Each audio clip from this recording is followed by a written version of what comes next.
please see me separately, and if needed, I'll put you in contact with a NASA ethics attorney. Thanks for bearing with me. All right. I'd now like to turn to the amazing Dr. Nikki Fox, Associate Administrator for NASA's Science Mission Directorate. Over to you, Nikki.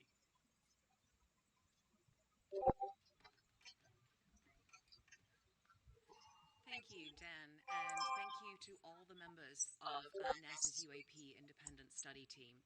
Your selfless dedication to the pursuit of knowledge is just so commendable. And I want to thank you, the audience, for tuning in today to watch our first deliberative meeting of NASA's Independent Study Team on evaluating and categorizing unidentified anomalous phenomena. Before I begin, though, I really do want to double down on Dan's words that it is really disheartening to hear of the harassment that our panelists have faced online, all because they're studying this topic. NASA stands behind our panelists, and we do not tolerate abuse. Harassment only leads to further stigmatization of the UAP field, significantly hindering the scientific progress and discouraging others to study this important subject matter. Your harassment also obstructs the public's right to knowledge. Our panelists are leading experts in the scientific, aeronautics, and data analytics communities. We are very lucky to have them on board to share their invaluable insights to inform NASA on what possible data could be collected in the future and how it can be collected to help us better understand the nature of UAP. The UAP Independent Study was commissioned to create a roadmap on how to use the tools of science to evaluate and categorize the nature of UAPs going forward. This roadmap, of course, will help the federal government obtain usable data to explain the nature of future UAPs. Transparency, openness, and scientific integrity are pinnacle to NASA's mission. They're at the forefront of this public meeting and have been throughout the team's 7 months on this study. As Dan noted, this is a working meeting, and so the public will have the incredible opportunity to witness the process of science in action. At NASA, we lead the world in exploration and are committed to rigorous scientific inquiry. The nature of science is to better understand the unknown, and to do that, our scientists need data.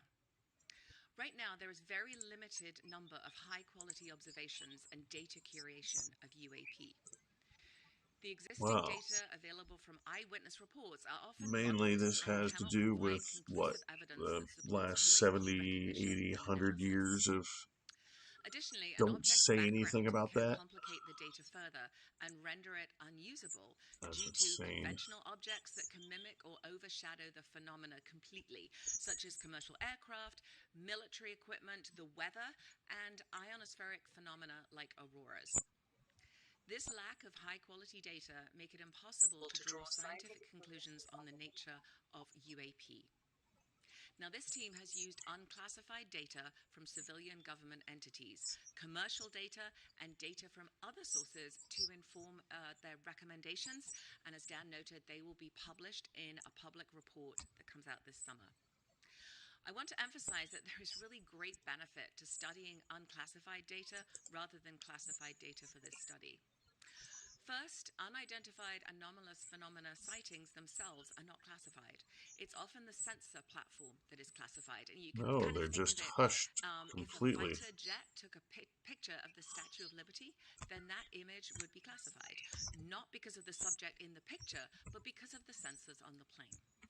Second, unclassified data make it possible for our team to communicate openly to advance our understanding of UAP, not only with each other, but across the scientific community and to the public. This ensures a clear and transparent pipeline of information that can be built upon through generations to expand our understanding. This study relies on open data. Everything we use at NASA is open, and anyone can look at these records. So I invite you to visit our open data portal at data.nasa.gov to comb through our tens of thousands of data sets that are free and fully accessible to the public. Additionally, please check out data.gov/open/data for a great overview of where you can find the archives for our science and mission data sites. I am very, very much looking forward to hearing the deliberations put forth today from our distinguished panel of experts. Thank you so much for being here.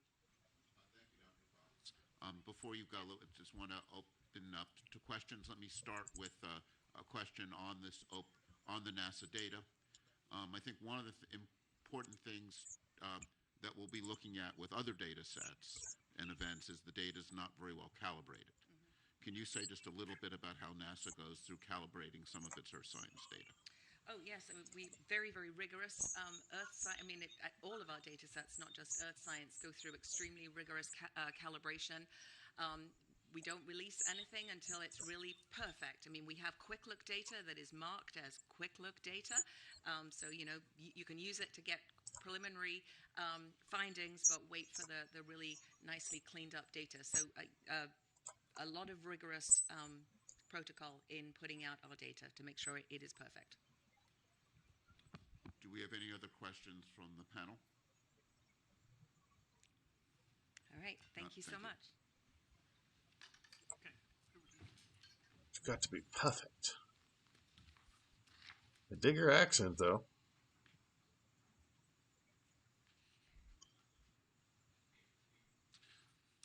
Hi, I'm David Spergel. I'm the chair of the panel. And when I look at our charge, we have a lengthy charge, but the high-level summary of it is how can NASA contribute to understanding the nature of UAPs? And our role here is not to resolve the nature of these events, but rather to give NASA guidance to provide a roadmap of how it can contribute in this area. Well, After excuse me, how they got my it? opening remarks, we'll hear from Sean Kirkpatrick from the AARO, and it's the AARO that's charged with leading the whole of government UAP effort. How And the hell they've do they already think they're issued going to some preliminary reports on some of the resolve events. NASA's role UFOs? is to use its unique capabilities and its role as a civilian agency interacting with the scientific community in an open and transparent manner. And, as Dr. Fox emphasized, the Defense and Intelligence Agency data on UAP are often classified primarily because of how the data is collected, not because what's in the data. The camera on an F-35 took a picture of a bird, it's classified. If a spy satellite takes an image of a balloon, and we've had in the news some balloons recently, that data is classified. And that's because of a desire to not reveal our technical capabilities to other nations. NASA, on the other hand, operates in a mode where it's collecting data in the open. And the NASA data is available on websites and is well characterized. And because of NASA being the civilian agency studying air and space, it has a special role to play. And I see our charge primarily as helping identify for NASA ways it could play that role and contribute to understanding. We've gone through a preliminary data collection stage, and to summarize some of the things that we've learned, the current data collection efforts regarding UAPs are unsystematic and fragmented across various agencies, often using instruments uncalibrated for scientific data collection. And if I think about the data that people have out there, it's in many ways what we'd like to think of as citizen science. But again, it is uncalibrated data, poorly characterized, not well curated. And we face, looking through this data, a significant background, a background of many of these events are commercial aircraft, civilian and military drones, weather and research balloons, military equipment, ionospheric phenomenon. We need to characterize how, when the data is taken, when it sees events like this first. The current existing data and eyewitness reports alone are insufficient to provide conclusive evidence about the nature and origin of every UAP event. They're often uninformative due to lack of quality control and data curation. To understand UAP better, targeted data collection, thorough data curation, and robust analyses are needed. Is it just me, or is this Such guy an like approach will help to discern unexplained UAP sightings, he's ready for a but Star even Trek? then, there's no guarantee that all sightings will be explained. Another challenge in this area is what we call stigma. There's a real stigma among people reporting events. You And think despite who NASA's developed that? extensive efforts to Who do reduce you this think stigma, did that? the origin of the UAPs remain unclear, Frickin'. and we feel many We events just don't know remain why. unreported. Commercial pilots, for example, are very reluctant to report anomalies, and one of our goals in having NASA play a role is to remove stigma and get high quality data. Um, in fact, if I were to summarize in one line what I feel we've learned, it's we need high quality data. And this is not some, as a research scientist whose work has been primarily focused in cosmology, I would say the lesson of my career has been you want to address important questions, you need high quality data with well calibrated instruments. So let me now uh, introduce the agenda. We're going to hear from a number of experts who will be presenting up to lunch. We'll then break at 12 for lunch from 12 to 12:30. Okay. At 12:30 we'll resume and we'll have presentations by Holy members of the crap! panel This is going to be all day. on some All preliminary right. ideas for discussion. And that will be a period of time for some open discussion by the panel.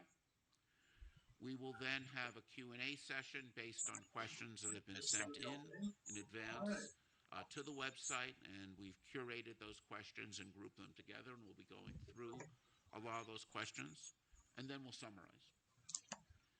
And then over the subsequent couple months, we'll work on putting together the report, and as Dan said, we're aiming to make a public report available, we hope, by the end of July. So now let me turn this over to Sean Kilpatrick. Hang on. We'll do a couple Q&As. Oh, we'll have some Q&As from me? Yep. Okay. From the panel. Any questions on the panel? Thoughts? Yes. We'll get the mic.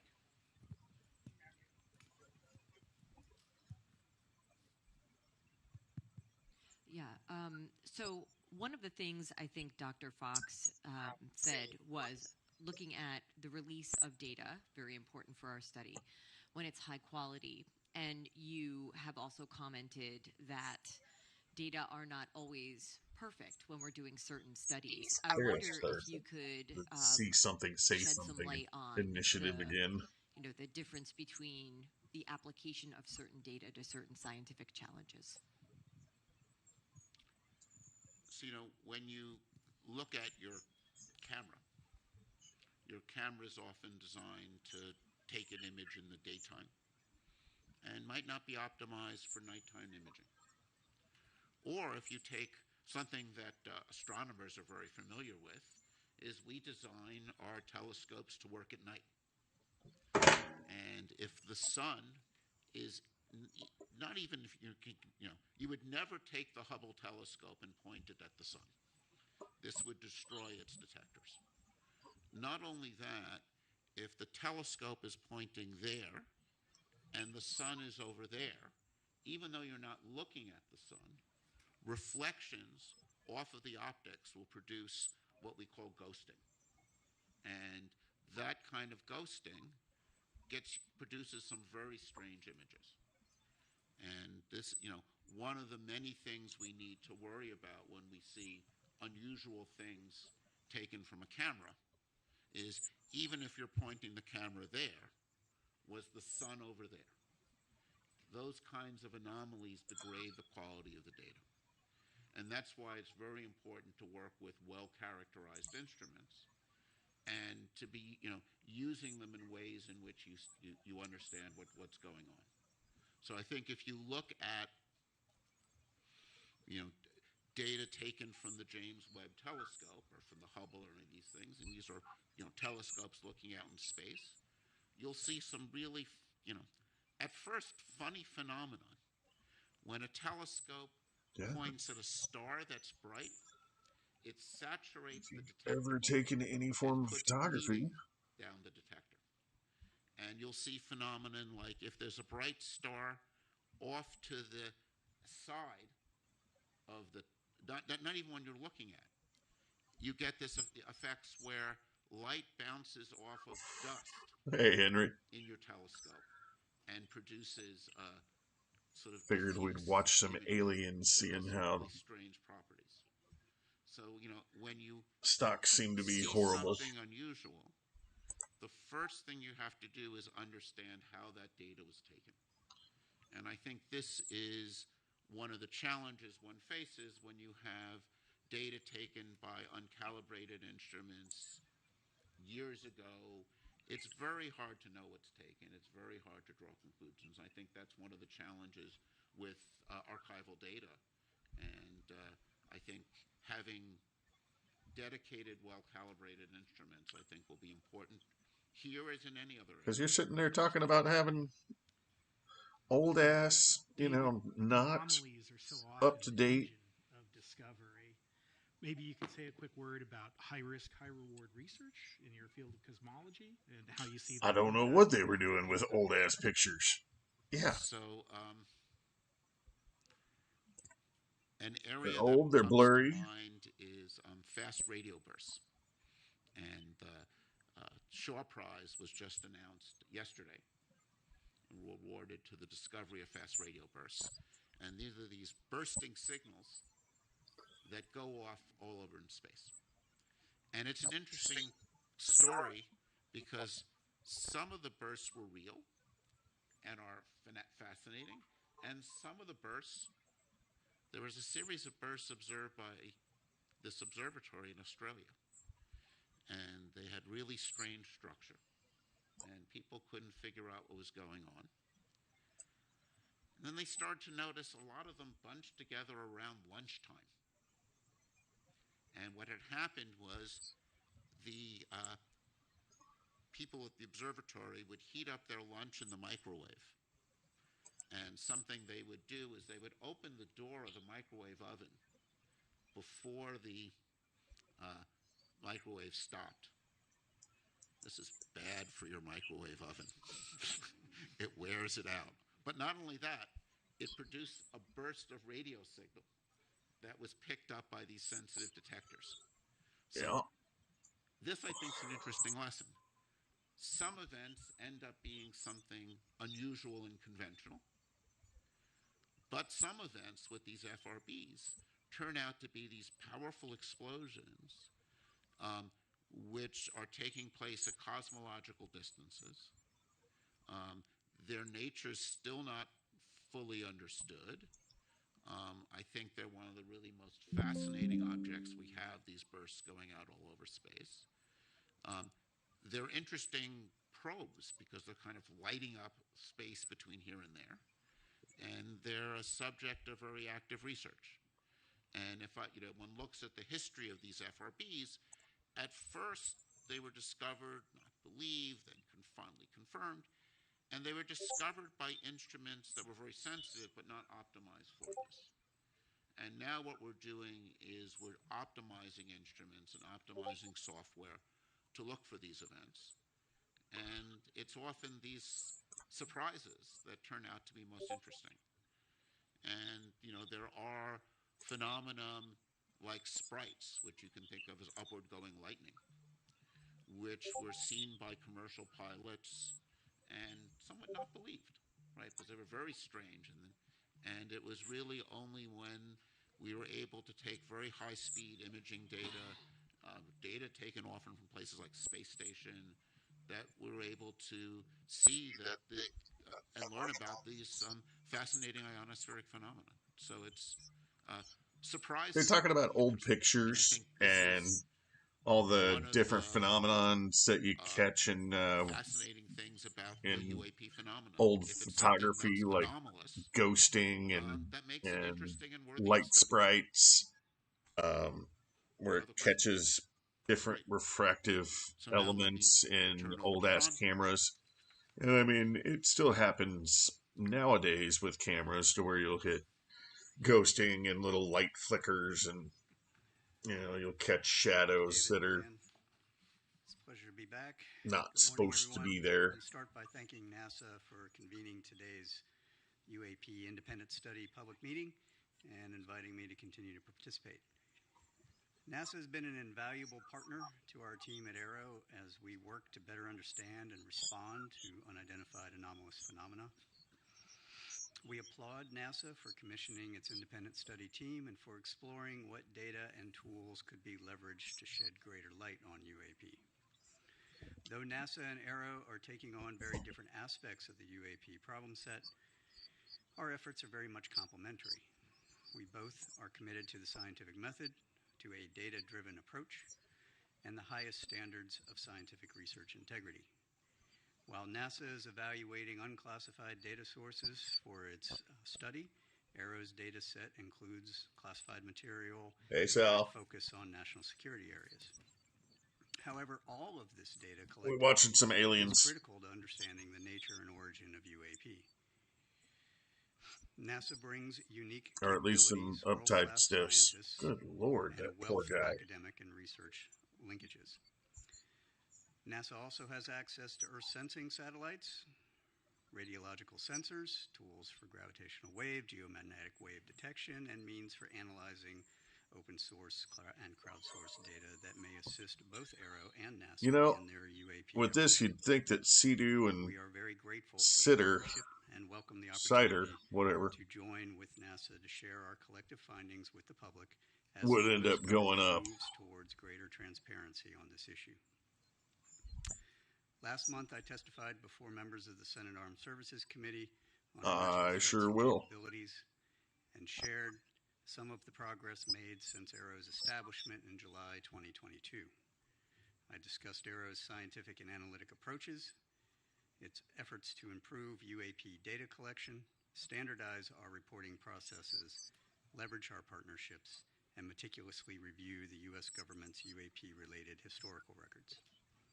As I told the subcommittee then, the resolution of all UAP cases cannot be accomplished by DoD and the intelligence community alone. AARO's ultimate success will require partnerships with the interagency, industry, academia, the scientific community, and the public, which all bring their own resources, ideas, and expertise to the UAP challenge. We believe robust collaboration and peer review across a broad range of partners will promote greater objectivity and transparency in the study of UAP. Of course, NASA's UAP independent study team was convened very much in that spirit. I also emphasized to Congress that only a very small percentage of UAP reports display signatures that could reasonably be described. The 2023 Kia Sportage was built for more. More room for your passengers. More cargo space for your things. Simply put, more room for... You, shut your face.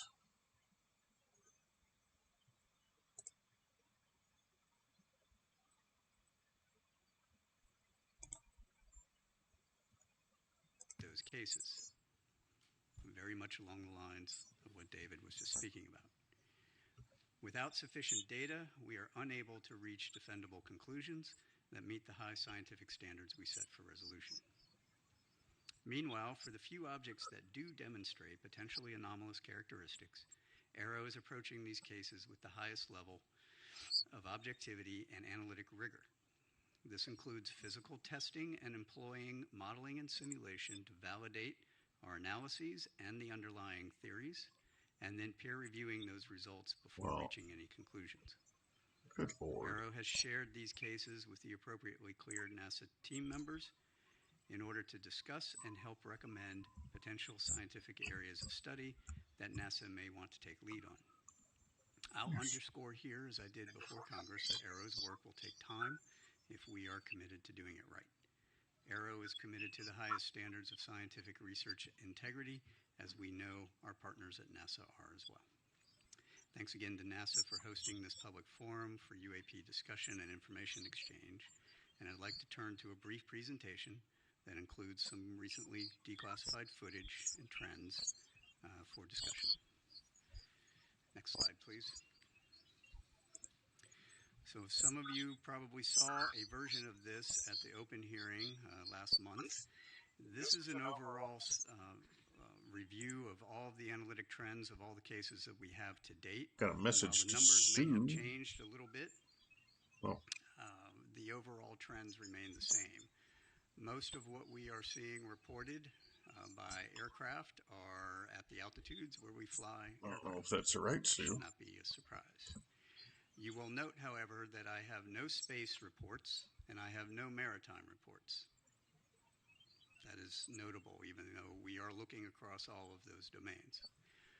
On the upper right, we have UAP morphologies. The vast majority of what has been reported and what we have data on, a little less than half now, are orbs, round spheres.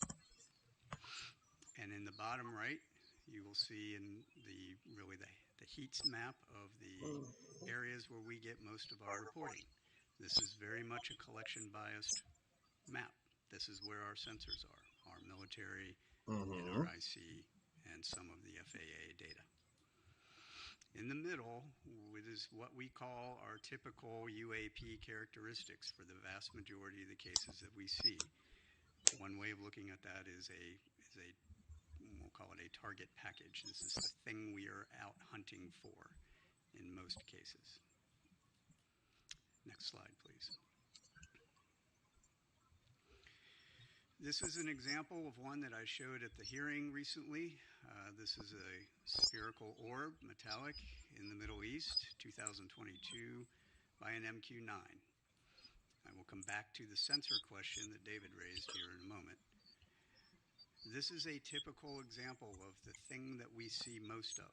We see these all over the world, and we see these in making very interesting apparent maneuvers. This one in particular, however, I would point out, demonstrated no enigmatic technical capabilities and was no threat to airborne safety. While we are still looking at it, I don't have any more data other than that. And so being able to come to some conclusion is going to take time until we can get better resolved data on similar objects that we can then do a larger analysis on. Next slide, please. I'm going to let this play through. This is a newly released video. You'll notice there are two dots moving back and forth. There is a plane at the bottom that's moving across the screen, and now there are three dots moving back and forth. The moving back and forth is from the sensor and the platform that's collecting it.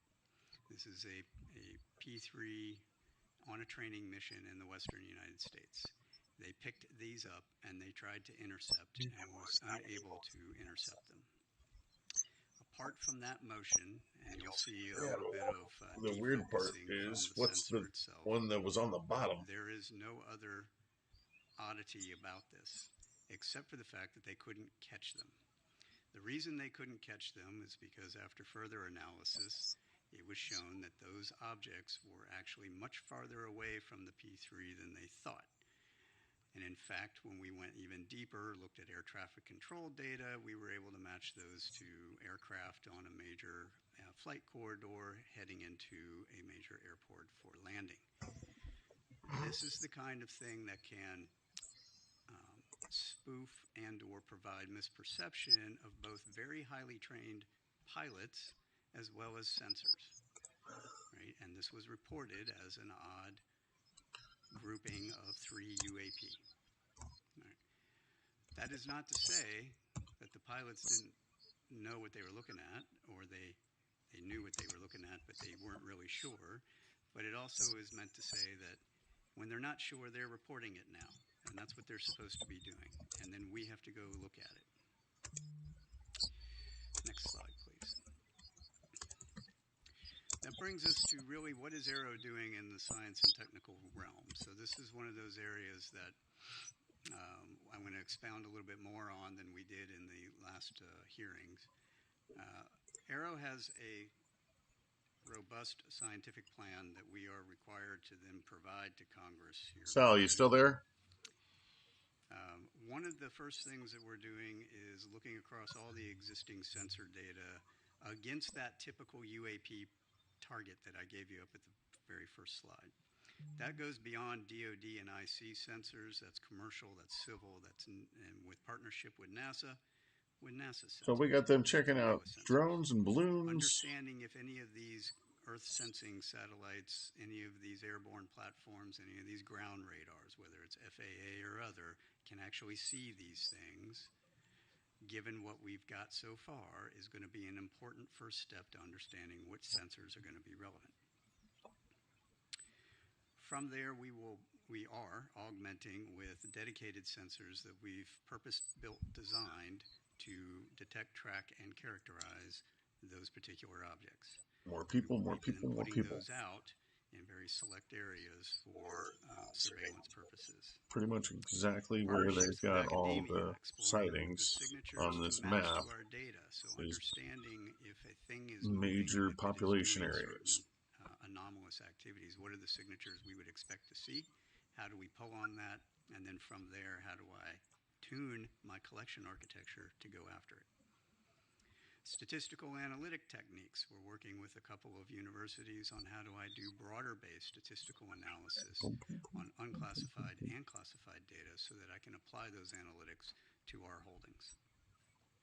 And then AI and ML analytic techniques for searching out through the data what are the objects, what are the targets that we're going after.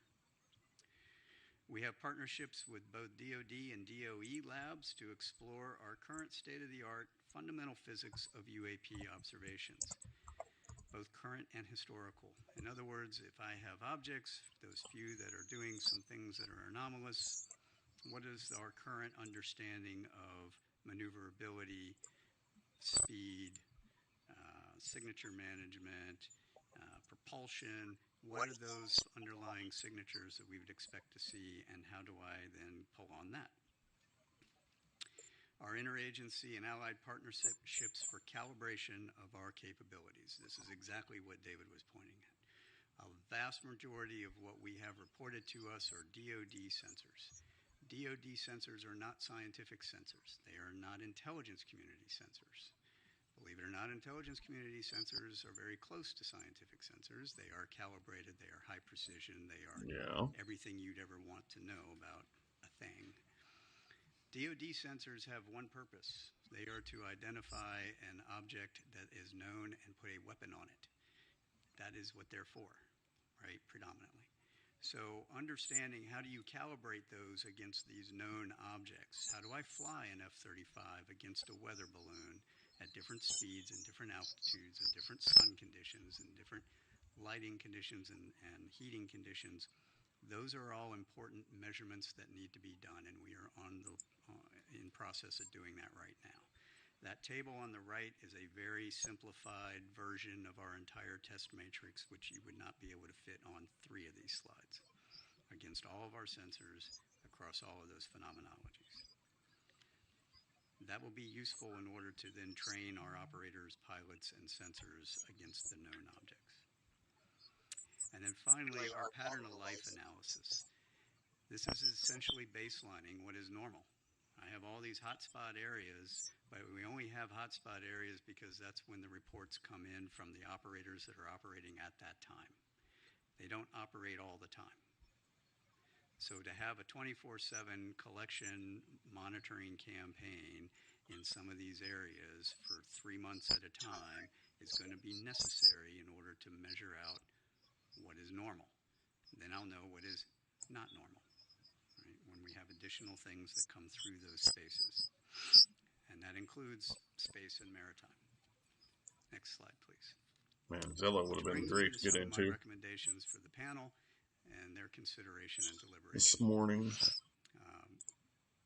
Some of these we're going to be exploring with our new NASA embed, whom I'm happy to be welcoming on pretty soon, who's going to help us in our scientific plan. Crowdsourcing unclassified open source data. This is where some of the public can be helpful. Imagery from an iPhone is generally not helpful unless you are right up on whatever it is you're looking at. However, some of the ancillary data that your iPhone provides, from location to speed to other capabilities, and more than one of those can be very helpful. Right? Large-scale, ground-based scientific instrumentation. So now they're asking for the public help. How can I use some of these other instruments for detection? The FRB example was perfect, right? You have a bunch of large-scale instruments that were not designed for that, yet they picked them up because there was a microwave. Well, we have a surrogate target package of what we think these things are, at least from what we've got reported to us that was in the front slide. Yeah. Understanding how can I evaluate that against all of these other instruments, and do any of them have a chance of picking anything up that would be helpful in tipping and cueing us to get other sensors on target. I think leading that evaluation of the scientific ground-based sensors would be useful. Also, the same thing for the Earth Sciences satellites, as we mentioned before. Intentional vice coincidental collection. So looking at how can I provide a tip and cue to both the ground and space-based scientific and academic sensor community to put additional sensors on a object when it is reported. I'm currently doing that with Aero, the Joint Staff, the commands for when they get tip and cue, right? So a pilot says something, they see something, they report it in, and we're going to turn on a whole bunch of new collection to go after it. I should be able to hand that same tip and cue to the scientific and academic community. So looking at how that works would be helpful. Peer reviewing advanced capabilities, the parameterization and the publication of that have not yet been engineered. We understand a lot of fundamental physics. It is the scientific community's responsibility to explore and document those fundamentals in peer-reviewed scientific journals to match to data so that we can weed out all kinds of different hypotheses. Yes. That's how science works. We need to make sure that we are doing that. Science 101. Leading that conversation would be very helpful from NASA's perspective. Archived scientific data. So we have a whole bunch of calibrated, large-scale scientific data from all these different instrumentations around the world. Taking a look at how can you apply maybe some AI, ML tools to search through that. There it is. For anomalous signatures that may correlate to things that we've got reporting on. That would be an interesting study.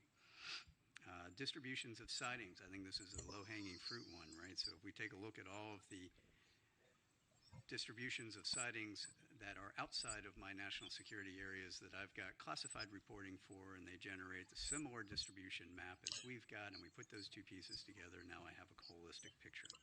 AI hunting for aliens. Partnerships, building a robust scientific community of interest, review data, capabilities, conduct analysis, expanding upon our military and intelligence collaborations across the world into the scientific and academic world. And with that, those were my thoughts. We've talked about some of these in the past. It would be interesting to hear if there's any further questions or deliberations on any of those points, and I'm happy to take any questions that you all have. Great. Thank you, Dr. Kirkpatrick. And I also want to take this opportunity to thank you and the ARO for your openness in providing this committee with insight and information about what you've learned so far, how we could work together. I think this is very much an area where it's going to be essential that NASA be a partner, and be a good partner for ARO. And I think really want to thank you for your role with this committee in helping to start to build that partnership. It's been my pleasure. And let's, Reggie. Hey, Sean, thanks for the briefing. Question. Oh, good Lord. Data already. Let's talk about sensors for a second. So you mentioned that you work with labs, academia. Do you see a need to go beyond what you mentioned earlier? That is the type of sensors we have right now, which are based on national security threats and certain phenomenologies and frequency range of these kinds of things. Do you see a reason of going beyond that? Yep, absolutely. So what are some of the challenges you see there, materials or what have you? So can we go back to the front slide, just the first slide where the target characterization is? So we've purpose-built a couple of sensors to do search across that. Nope, down one. There you go. That's great.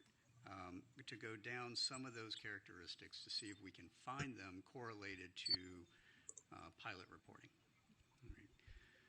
Some of those are initially, this is going to be, I'm going to say this is a bootstrap method. Right. We're doing a broad spectrum search across very few indicators that we can point to that will enable us to get a little bit more data, refine that, narrow those sensors, and go from there. So we aren't just relying on the DoD and IC sensors that exist today, because frankly they don't point to where we want them to point. Right? I mean, I'll be frank with everyone. We can point the largest collection apparatus in the entire globe at any point we want. You just have to tell me where I want to point it. Yeah. Second piece of that is a lot of what we have We can look really well at one small spot. The continental United States. Most people, including the government, don't like it when I point our entire collection apparatus to your backyard. Right? It's not allowed. We have some laws about that, and we've got to figure out how to do this only in the areas that I can get high confidence there's going to be something there, and high confidence I'm not going to break any laws doing it. Right? So there's a trade there. So some of these ground-based point detectors are going to be necessary for that, to point up, to point out, to search. Coupled with, we're evaluating a number of sensor opportunities across different organizations, academia, industry, whatnot, that already exist or are being built for similar purposes, or maybe other purposes that I might be able to recalibrate for this and see if those will have a chance of seeing that target. Right? So that's where the modeling and sim comes in. Can I take that target, put it into your sensor, and have a chance of seeing it? If I can, then I might want to use that. Right. Oh, wait. Who's next? Are you? Go. Thanks, Sean. I have the questions you probably don't want, which are about numbers, unless I missed them during your presentation. You had said that only a very small percentage of your cases display signatures that could be anomalous, and then followed that up with a few objects that do demonstrate potentially anomalous characteristics. What numbers are we talking about? How big is your database? How many years was it collected over? And were those observations made? And then by few, what do you mean? Right. No, that's a great question. So this chart, as I mentioned, we've updated with our current data holdings. At the time of my open hearing, we were at 650 cases-ish. We are now over 800. We are putting together our annual report, which will be due August 1 to the Hill. And in it, and there will be an unclassified version, as there always has been, we will have those updated numbers at that time. We roughly get, I mean, you can do the math, you know, it depends anywhere from 50 to 100-ish new reports a month. Now, the reason we had such a big jump recently is because I got FAA's data integrated in finally, and so we ended up with like 100 and some odd new cases. So there's reason why it's going to fluctuate. The numbers that I would say, so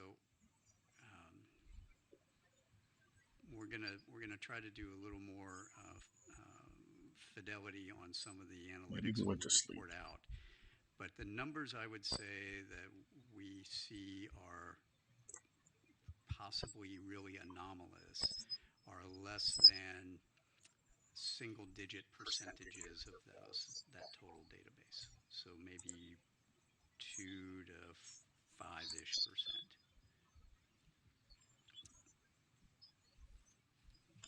Right.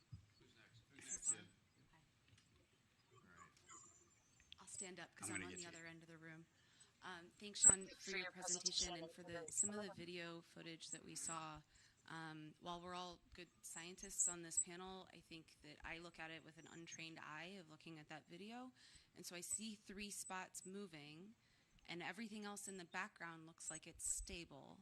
Can you talk a little bit more about either the sensor platform or what we're seeing that's stable in the background? Because they've been identified as airplanes, and there's clear description of from other data sources that came in to help clarify that. But when I look at this, what are all of the white spots in the background that we're seeing that are stable? So that's a star background. Pretty sure that's a star background. Now, so you're looking at those planes were roughly 30 to 40-ish miles away, if I remember correctly. And when you see that smaller plane that comes in at the bottom, that one was much, much closer. It was like maybe 6 to 10 miles away, right? And so the jitter in the sensor is what you're looking at. Right, okay, so the 3 spots, because they look like they're moving at about the same... Right, they are. Right, and if they were flying together, but they're not, is what I'm hearing. They're in a flight line. Right. So they're equally spaced in a flight line, and the sensor is jittering. Thank you. Yes. Appreciate that. Yes. Wait. Walter's been waiting. Patiently waiting. Okay, if you go to your first slide, if you don't mind, not the title slide, but the one trends that had slide, the trends. please. Yeah, it's the previous slide. There you go. Thank you. So I want to make sure I understand the slide. It says typically reported characteristics, and there are a bunch of things here, like, for example, size, altitude, speed. If it's being observed from a single sensor, use the example of like the airplanes that were coming in, and if you don't know how far away they are, how do you assess the size? Correct. How do you assess the speed? This is what people would report, but it isn't necessarily, What for is example, real. the size of the object or the speed or any of the rest of it. Do I understand that correctly? Partially. Okay. So this is not all single sensor observations. Some of these are very much multi-sensor observations. Okay. And this is parameterized to cover the range of things for any given parameter, the range of what's possible and what has been observed. Okay. And then on the next slide, the one where you've got the, whatever it is, the meat moving across the screen. Right, that one. So was there any look at sensor artifact, data processing artifact? I mean, the first thing that, whenever I see anything that's anomalous, I look at how was the data collected. Yeah. So yes, these are so this is an EO sensor on an MQ-9, and we understand that very, very well. That is a real object, absolutely. Anna Marie. You mentioned that in the partnership with academia, you also use AI ML techniques for existing data sets, possibly some of them open source. Can you explain a little bit more what kind of AI ML techniques you're using? Are these about anomaly detection? Are using anything related to natural language processing? Are using anything related to computer vision? Right. So we're looking at a number of different capabilities that span, I think, a lot of what you've just said. So we've got, we haven't applied it yet. We are researching how we're going to apply it. So natural language processing for the reports from pilots, absolutely. Right. Target recognition, so I can train a model to look for that thing and go back through all of our holdings and go, give me how many of these you have, right? And then try to figure out what those are. Right? So I have not put anything out there yet, or have not looked at anything yet for active targeting in real time, because I don't know exactly what I would train it to go look for. I just know what we have. So I want want to get more confidence on what we have before I go and do that, except for balloons, right? We're trying to get rid of balloons as quickly as possible.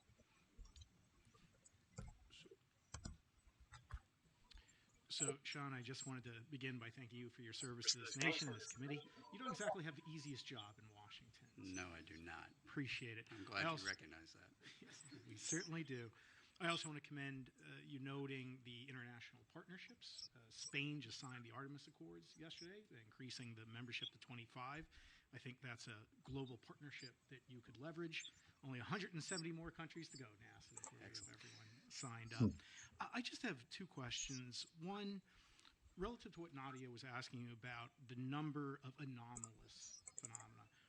What makes it anomalous in your view? What is the phenomenology where you're pulling those cases out and saying this is truly unexplained? Wow. And then my second question would be relative to the stigma. How damaging is that in your view? And what in particular do you think NASA can do to help remedy the situation? Those are great questions. I'm going to take the second one first because I know we're getting short on time. The stigma has improved significantly over the years since the Navy first took this on June 12th, some years ago. It is not gone, and in fact, I would argue the stigma exists inside the leadership of all of our buildings, right, wherever that is. My team and I have also been subject to lots of harassment, especially coming out of my last hearing, because people don't understand the scientific method and why we have to do the things we have to do, right? And because we can't just come out and say, you know, the greatest thing that could happen to me is I could come out and say, hey, I know where all these things are. Here you go. Right? But I don't, right? And it's going to take us time to research all that. People want answers now, and so they're actually feeding the stigma by exhibiting that kind of behavior to all of us, right? That is a bad thing. Where can NASA help? I made that recommendation on NASA should lead the scientific discourse. We need to elevate this conversation. Right? We need to have this conversation in an open environment like this where we aren't going to get harassed. Because this is a hard problem. It is a hard target problem. We need to understand what is the things that are in all of our domains, space or air or undersea, and how do we make sense of that? Your first question on what makes it anomalous to me, we actually developed some definitions on all of these things. We gave it both to the White House and to Congress. I think we've got some of that into law now, but essentially anomalous is anything that is not readily understandable. At Creighton University, 99% of graduates are employed, pursuing advanced degrees, or participating in service.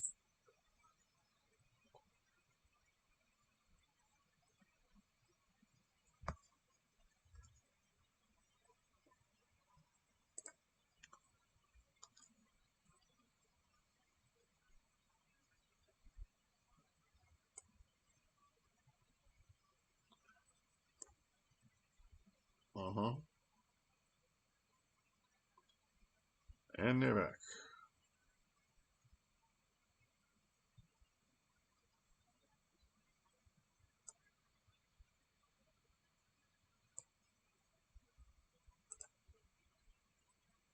Been weird.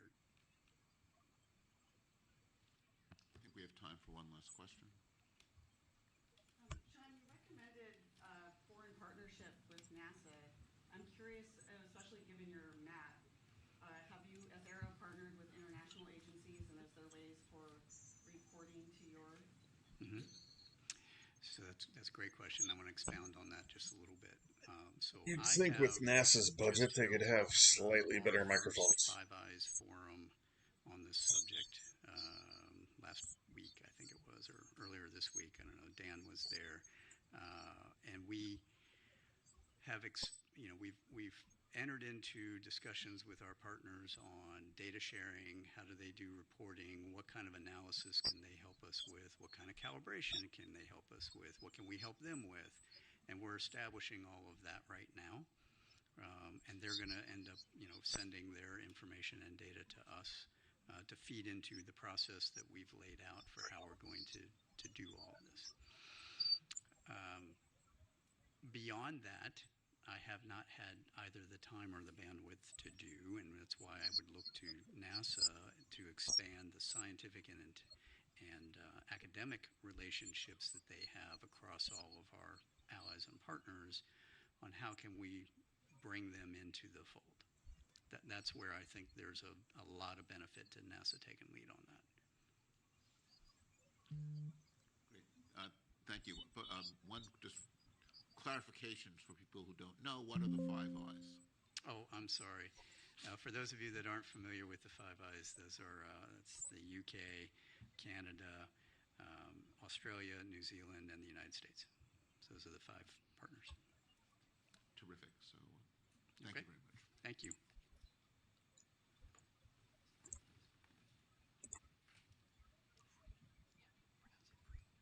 So our next presentation is from Mike Free from the FAA, talking about the FAA's role and what's learned.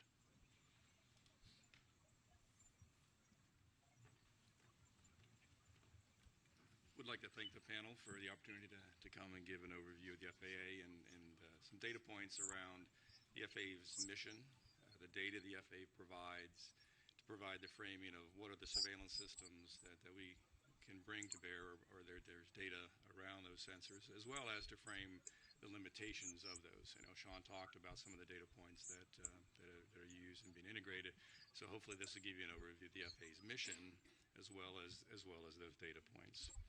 Next slide, please. So the FAA's mission is quite large and complex. By a factor of 2, we operate more commercial aircraft than any other country. I think we're second only to Australia in total airspace, but largely because Australia has a very large oceanic volume that they're responsible for managing. So it is a very complex, very large national airspace system. We have over 14,000 controllers, 520 air traffic control towers, which are located at the highest density of airports, and I'll refer to those as towers in subsequent slides. We have 147 what we call terminal radar approach controls, or TRACONs, and those are manned control facilities at the high and medium density airports around the nation, as well as 21 air route traffic control centers, which manage the control of air traffic in the en route environment. There's over 19,000 airports, over 5,000 of those are associated public airports, with the remaining 14,000 plus private airports. Next slide, please. So the FAA's mission is primarily around safe and efficient control of manned aircraft. That has been our historical mission, and it remains our primary mission. Certainly as we talk about new entrants with UASs and advanced air mobility and some of those things, there will be an evolution of the FAA's mission to include safe operation of the NAS with those new entrants. But the architecture and design of the NAS is geared around safe and efficient control of aircraft and manned aircraft. Certainly the commercial aspect, the commercial flights are a primary focus of the agency. We certainly support general aviation and flights as well. But again, our mission is around manned aircraft and safe and efficient operation of those. By the numbers, over 16 million flights yearly, 5,400 flights at peak time of any given day, 45,000 daily flights, 25 million GA flight hours per year. Very large, very complex operation that we're responsible for managing. We certainly provide a significant contribution for that service to the nation in the form of product toward a GDP. Next slide. So as we get into the discussion of surveillance services, I want to provide a little bit of framework around the categorization of our surveillance services. And we primarily break those into two two bodies. The cooperative surveillance, which is defined by a sensor that's avionics or equipment on board the aircraft that works in conjunction with ground-based sensors. The non-cooperative surveillance is independent. This is basically the classic radar. RF energy is transmitted out, reflects off the target, and we receive that signal, and from that return we can determine where that aircraft is. Typically, these cooperative and non-cooperative sensors are co-located together. The cooperative mounted on top of the non-cooperative radar. So from a data perspective, I think in this panel, in this study, I think that the cooperative sensors, those are neither unknown or anomalous. So for the purposes of this briefing or the rest of this briefing, I'm going to focus on the non-cooperative aspect. Next slide, please. So again, from a standpoint of the mission of the FAA, is primarily around manned aircraft, and I think that serves as an important framework for the data points and the type of data that we can bring to bear for this panel. So we break our systems and the design of the systems into different types of systems. So we have short-range radars, which are typically located at the high and medium density airports. And those operate from a range. They have a detection range of between 40 and 60 miles and an altitude detection capability of about 24,000 feet. The long-range radar systems have a detection range of 2 to 250 nautical miles with altitude detection up to 100,000 feet. So that provides the basic the framework for those. I will mention the Automatic Dependent Surveillance Broadcast, or ADS-B, only from a context that does serve as a primary data source and a preferred data source for the management of the airspace system, but it is a cooperative system, and for the purposes of the next slides, as I get into the discussion of the coverage and the type of detection for those non-cooperative targets, it is not considered as part of those. And also surface surveillance is also something that we provide, but again, for the purpose of the study, I only include those for just a completeness perspective.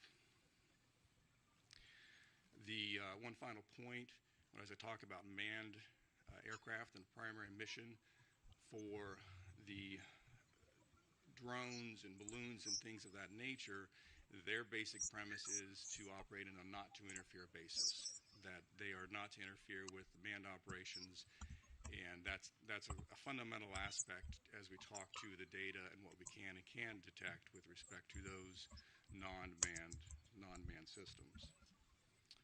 Next slide, please. Realizing this is an eye chart, I wanted to provide just a graphical or pictorial depiction of where our sensors are located. The green, blue, and pink balloons, if you will, represent our short-range radars. Those are located at airports. Those are where those are sited.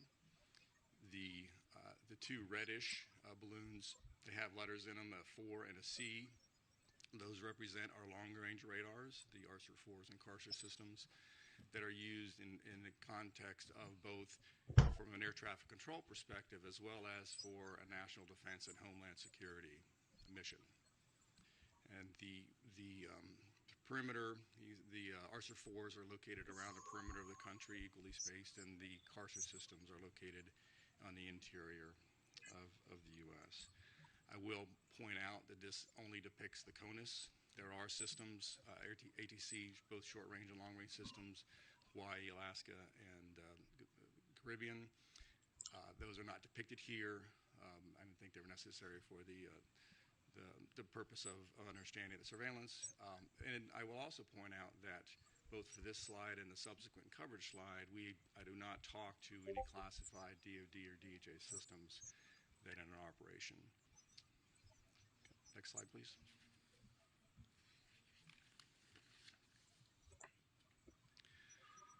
So what can the FAA detect and surveil, what can we not? This slide gives you a by-altitude slice of what it is that we can detect. So if you look at the square that's labeled 1,000-foot AGL, that depicts by sensor for an aircraft that is 1,000 feet in altitude, what is the range at which we can detect that aircraft? And so on. As you get higher in altitude, or further higher in altitude, you can detect it at further range. And that's basically a phenomenon of the curvature of the Earth and the line of sight aspect of these radar systems. So pretty good coverage across the U.S. at 10,000 feet and above. This is a mathematical model based of a pure line of sight, as well as some geographical screening. As you can see in the western part of the U.S., there is screening due to the mountains and those sensors.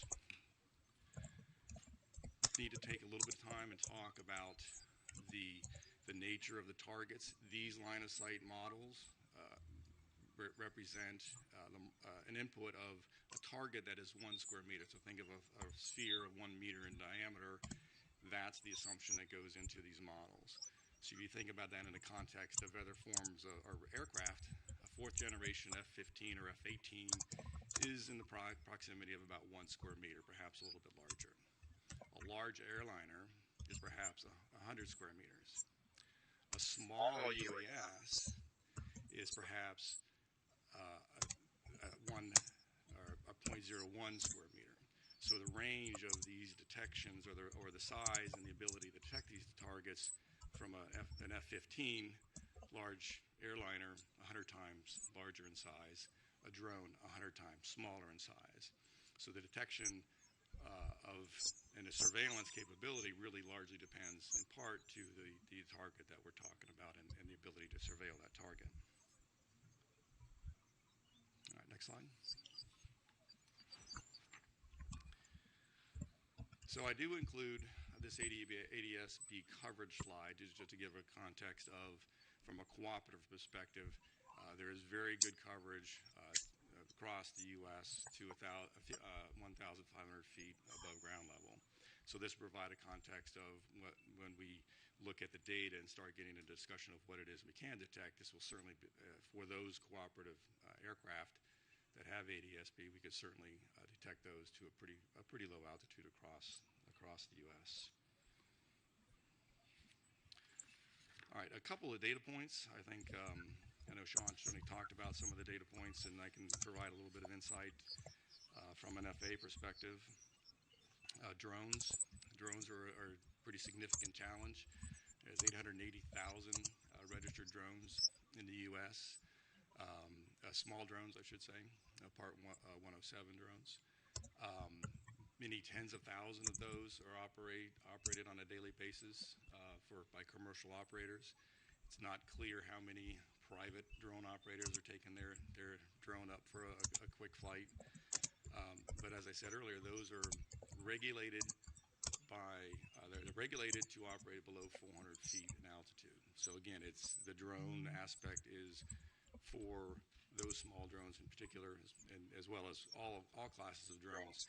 There are regulatory restrictions to where they can and cannot fly, basically avoiding and not interfering with manned aircraft operations. Second data point, we talked about balloons. The Weather Service, we know 92 weather stations that release balloons twice a day at 6 a.m. and 0, 100 Zulu and 1200 Zulu. Typically 2-hour duration. They fly up to 100,000 feet where the envelope bursts and then the payload descends back to Earth. So certainly at least 184 balloon flights daily in the NAS. Not to consider universities and hobbyist balloons that may be launched, but those are typically small in size. And finally, Sean did talk about UAPs and FAA data. A couple of data points that we do report. There is a process by which air traffic controllers can report UAP sightings or events. Historically, those have been in the range of about 3 to 5 reports per month that have been reported. We did see an uptick of reports in August 22 that went up to about 8 to 10, perhaps due to Starlink launches. And finally, with the Chinese weather or the Chinese balloon incident in February, we did see a significant uptick, and there's like 68 UAP reports that starting in February, and we've seen a large number, subsequent to that. I think that's all I had. Any questions? Do you want to take the question? It's easy. Actually, you can choose the questioners. It's easier from your angle than from mine. All right. Yeah. So two questions. Two questions about the radar data coverage. First one is, do you retain any of the data, or is it just cycled over as? There is a retention, long-term retention of data. I can't recall exactly how long we retain that. There's certainly a requirement from a retention from a legal perspective. Yeah, exactly. But I do know there is some periodicity measured in a term of months. Is it retained in terms of like the raw radar, or is some process? I believe it's a process form of data. That is what was displayed on the whether it's an en route ERAM system or the STAR system. And then the other question is for the radars. Hello. Are they operated in any sort of a tasked mode, or are they constant search mode? The current systems in our inventory they're fixed face, and they just rotate at either 12 RPM or 5 RPM, depending on whether it's an en route or a terminal surveillance requirement.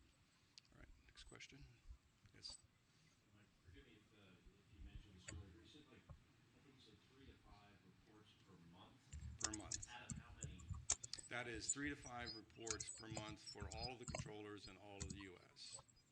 So there's a process by which if they see something and they want to report that, they can go to report that to the den, we call it, but report, hey, I saw something, I don't know what it was. So that's 3 to 5 per month across the entire 14,000 controllers per month. So, what are you doing, sir? 1,000 operations any given day, 30 days, however many days in a month. Seems to be working. Give me a second. Let me. Can you describe actually about this? 86 my camera. To report, do you feel like the stigma on UAPs is impairing the and gone. Yeah. All right. I'm not so how are you? I'll answer it this way. Well, good. The process by which UAP is reported is part of the air traffic controller order. So basically, the air traffic controllers are allowed. It says, if you see something, here's a process by which the procedure by which you would report. Well, I mean, other than that, I'm not aware of any specific stigma or limitations. We're all there as a group. Really, probably not in a good position to speak to that, other than there is that process, and that is the process that we use, and is what represents those numbers I talked to. And if I may have, I had a question prior to this one. How do you decide the sites where you deploy? You saw the map, and it has some very good coverage on the coastal areas. There were some areas of lack of coverage. Yeah. So if you go back one slide from what's presented here. What you'll see is in the eastern half of the U.S., there's a lot better coverage. But that's because there's a lot more population in the east, and therefore a lot more airports. And these systems are historically sited at the airports in support of those airport operations. To the west, obviously, less dense and fewer systems. Now, that's from an ASR, the short-range radar perspective. The long-range radars are pretty much equally spaced in order to provide the maximum coverage from a homeland defense and security perspective, as well as with the higher altitude flights, the en route cruise phase of air traffic control. Warren. Mike, first, thank you and the FAA for coming to share this information with us. Second, can you speak to a little bit of the filtering techniques that we use? So with respect to, I know Walter had a question about the raw data and process, but can you just talk a little bit about, we actually aren't trying to detect everything. That's actually a very good question and a very good point with respect to what we can and cannot see. So there are, the closer to the ground you point a radar, certainly you can get lower elevations, but you also start to see the effects of trees and other ground-based clutter, as we call it, that starts to interfere. So we have great ability to detect a lot of things, but from an FAA mission perspective, our desire is to find that sweet spot of seeing everything to as low an altitude as we can, to maximize our mission around safe operations of manned aircraft. Now, to pull that thread just a little bit further, there's also limitation with respect to biologicals or insects and dust and things of this flavor that most aircraft fly above a certain speed. So we typically will have filtering settings on our systems to get rid of the stuff that really is leaves or insects or things of that nature, so that we provide as clean a display for the controllers. So there are specific settings that we can adjust, and it's been learned over many years to perfect those, what we call optimization of those kinds of filters, to get rid of what is not a manned aircraft, not an aircraft, and provide as clean a display for the controllers as we can. Yes? Yeah. Please. Thanks. Thank you. Thanks for the presentation. Would it be kind of following up on what you said, Warren? Would it be possible to collect the raw data and to save that? Because if it would be possible to do some calibration after the fact that Sean was mentioned, for example, you might be able to capture other phenomenology. Is that possible? Well, when you say raw data, I think we'd have to talk a little bit about what is meant. But from a technical perspective, pure, what we would call INQ data is huge, gigabyte, very, very, very large volumes of data. That would probably be cost prohibitive, and we certainly don't do that today. There are, again, we do record data, but it is effectively the data that has been through some form of these processings and these filterings. We do that today, but it certainly, with enough time and money, we could certainly collect that data, and I think it would be we'd have to look at the challenge of how we would go about modifying the systems or introducing new ways to collect that raw data as you described. Certainly it's feasible, it's possible, but it's not without technical challenge. On the Yes. 184 balloon flights daily, are those characterized, or you just know they do that and then they just end up where they are? So under the balloon, I'll call it Part 101, the regulations for balloons, there's very specific requirements. So for National Weather Service, before they release those, they'll contact the local air traffic facility. They're going to say, here's what time I'm going to release it. And when they release it, they have tracking, and they provide that tracking to the air traffic control facility throughout the flight of that particular balloon. There are commercial balloons that are also launched, but those for the most part, as I understand it, they actually transmit their GPS position in support of where they're flying, so as to ensure they're not interfering with air traffic, and to ensure the air traffic controllers are aware of where those balloons are operating. Yes, ma'am. So we've talked about reporting the 3 to 5 per month from air traffic control, but what about from the non-cooperative surveillance? Has there been anomalies from the sensors themselves? And if so, what is the process for that? I'd say the FAA mission is not around anomalies with the non-cooperative sensors themselves. So as we build an air traffic control picture, we have both the non-cooperative systems, which detects the target. We have a cooperative system that also detects the target, and we will tend to merge those targets together. And so on a controller's display, they'll know, is this a non-cooperative only or a merged or combined target, so that they know, basically an increased level of confidence that on what it is they're seeing is in fact a real aircraft. So we don't make any real distinction between a non-cooperative and a cooperative, other than how they get combined and put on a controller's display. So I don't know if that answered your... Registered flight?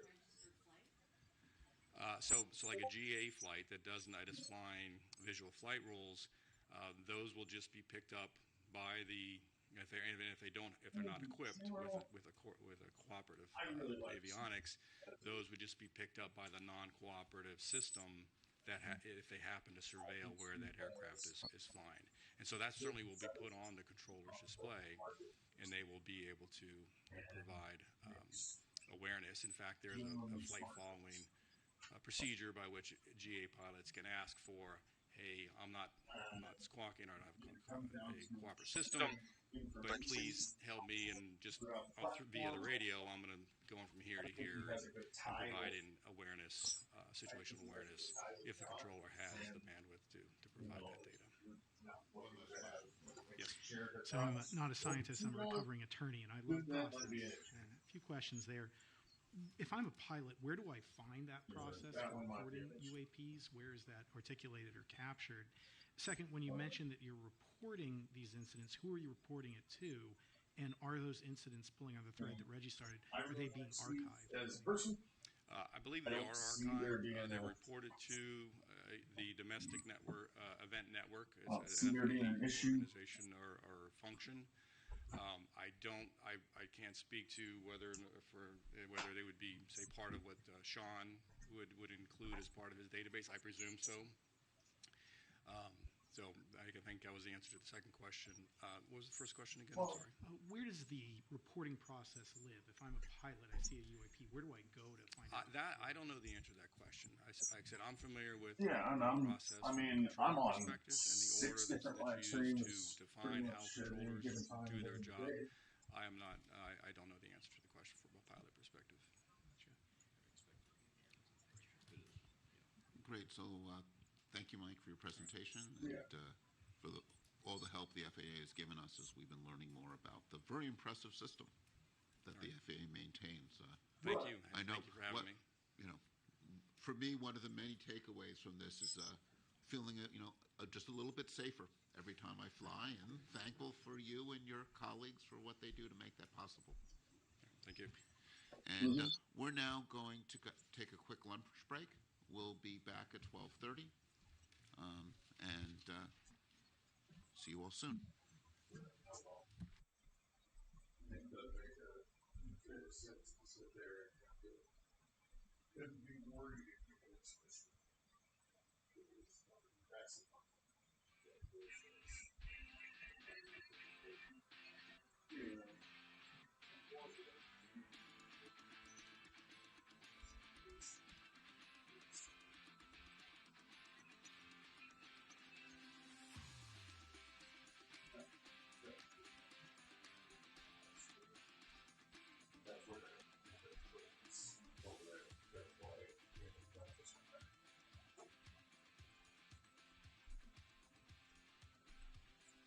Well, awesome. Yeah, because, I've been trying to redo strategies because things have not gone well for a period of time, and I put long into real crap plays that didn't go well.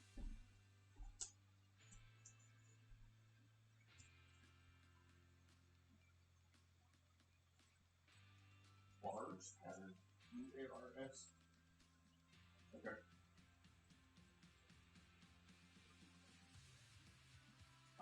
Don't have to. I'll get it.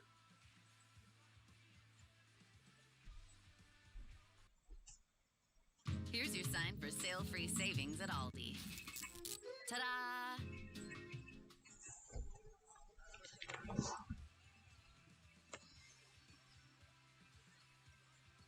Okay.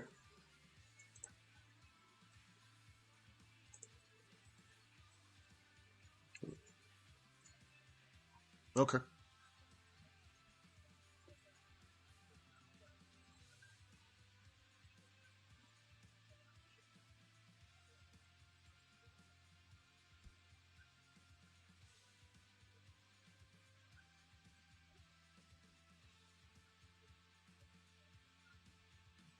Yeah, that is the overall goal. I mean, I've been trying to self-support myself on this for the past year, and so far so good. But when I start losing $5,000 and $10,000 in a month, that's where it got really scary.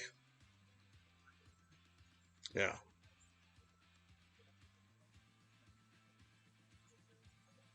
Oh yeah. Okay. Yeah.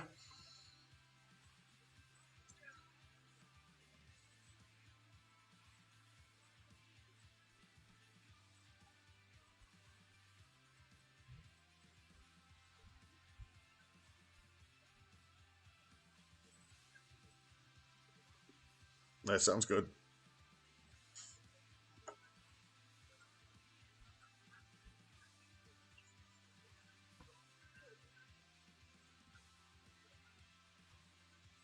Yeah.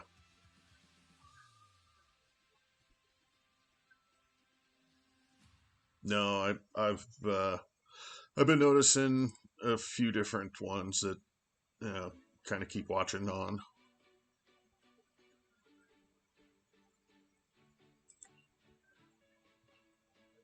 Yeah. Yeah. Yeah, I'd say Robbie, because Robbie's Tunes guy anyway. Has has been the whole time, so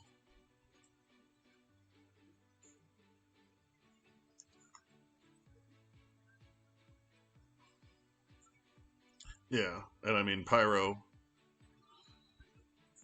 Okay. Okay.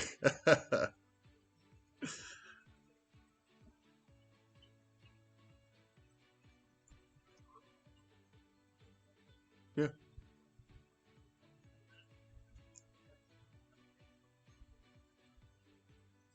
Oh.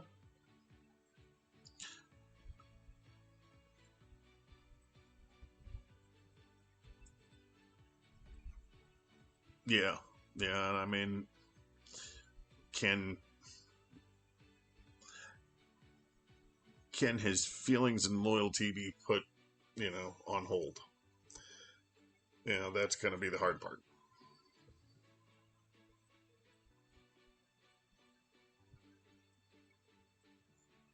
Oh, that he's going to leave John? Oh yeah, no. Yeah.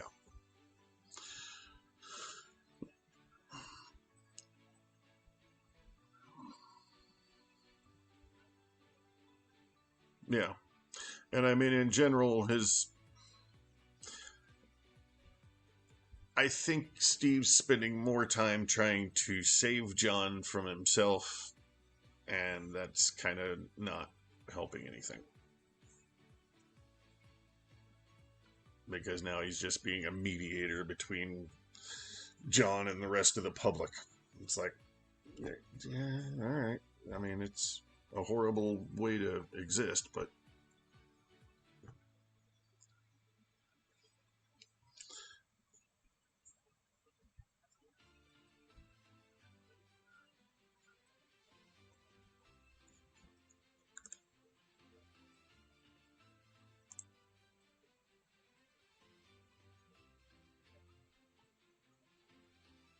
oh yeah,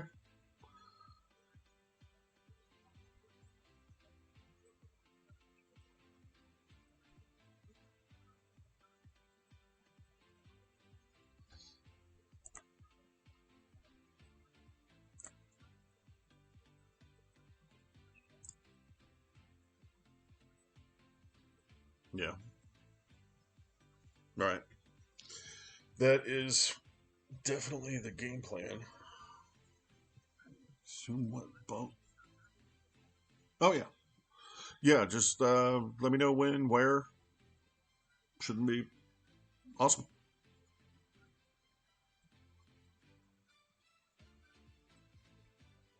Okay. All right. Sounds good. All right. All right, man. All right. Later.